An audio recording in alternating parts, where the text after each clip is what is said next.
1941, a state of war.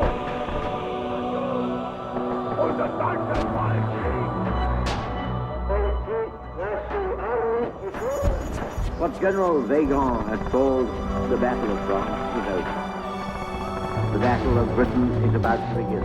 We shall fight on the beaches, we shall fight on the landing grounds, we shall fight in the fields and in the streets, we shall fight in the hills.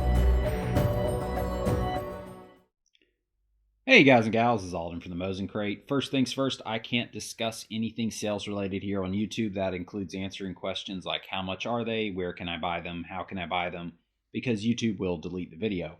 But if you go onto rumble.com and search for the Mosin Crate without any spaces, you'll find this same video where I can and do answer questions like that. Or just Google my username, the Mosin Crate, and take it from there. So this is going to be a rather lengthy video.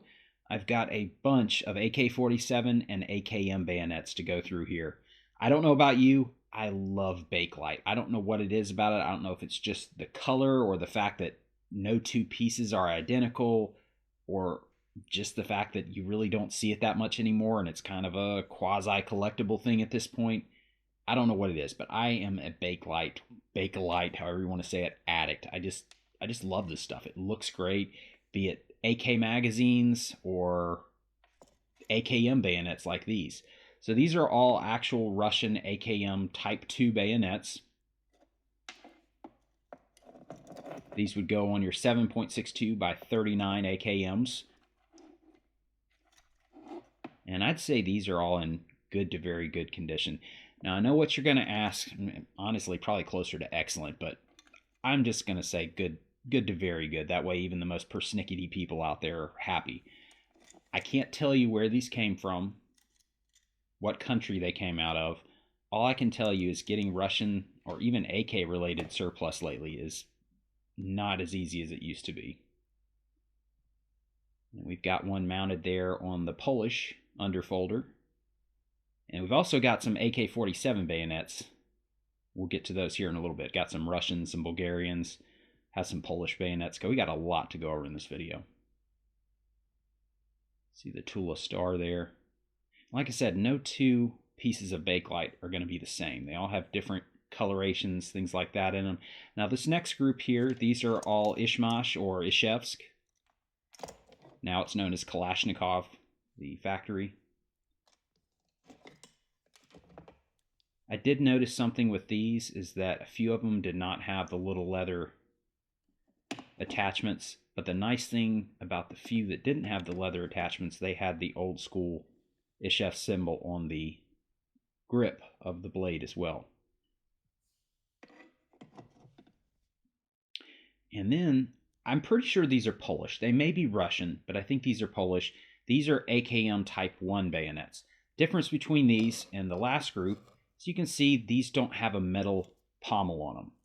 And what do soldiers do with bayonets? Well, they use them as hammers and they bang things with them, and that Bakelite eventually breaks. So the Type 2, pretty much they switched over. They had serrations on the blade, and then they put a metal pommel on them. That way that soldiers can use them for as a hammer or whatever they needed to, even though that's not what they're for. These are a little bit harder to find. This one's actually really pretty. This dark black one, it has red flakes in it, and I could not get it in the footage. It looks like it's ugly, but in person it looks a lot better. These are cool because they have the insulators. You can see this one's pretty dirty. They just need to be oiled. These are pretty much as found. Some Polish Type 2 AKM bayonets. Some people say these are later polymer. Some people say these are Bakelite. I tend to think that they're Bakelite because at least some of them anyways, you can just kind of see that marbling, almost like a steak, right? You see that marbling in there that really only you get from Bakelite. Like this one, for instance.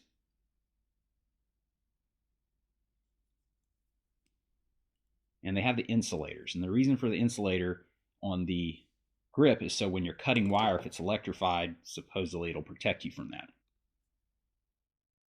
So these are actual Izhevsk, Izhmash, AK47 bayonets. So these are going to go on your milled AKs. Like I've got a Type 3 up there. It's an actual Izhevsk Type 3. I'd say all these are probably good to very good condition. Only 20 of them here. Some of them look like they've been used a little more than others, but pretty darn nice shape.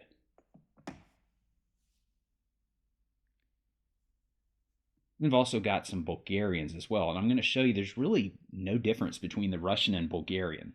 Probably used on the same factory equipment. It's probably shipped over to Bulgaria after the Russians got done with it, and the Bulgarians kept on making them. It's really, there's some tiny differences that you can tell, but even the scabbards look very, very similar.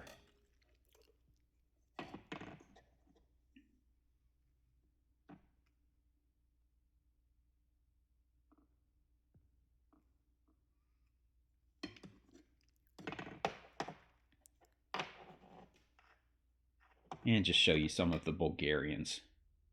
These I'd say are good to very good. These have a little more use to them. I also did years ago, I did some footage of some very professional, very scientific research on the uses of the Russian AKM bayonet. So I brought the footage back. I put it in this one. Hope you guys enjoy it. Tosser, so do not attempt to do this on your own without a professional present.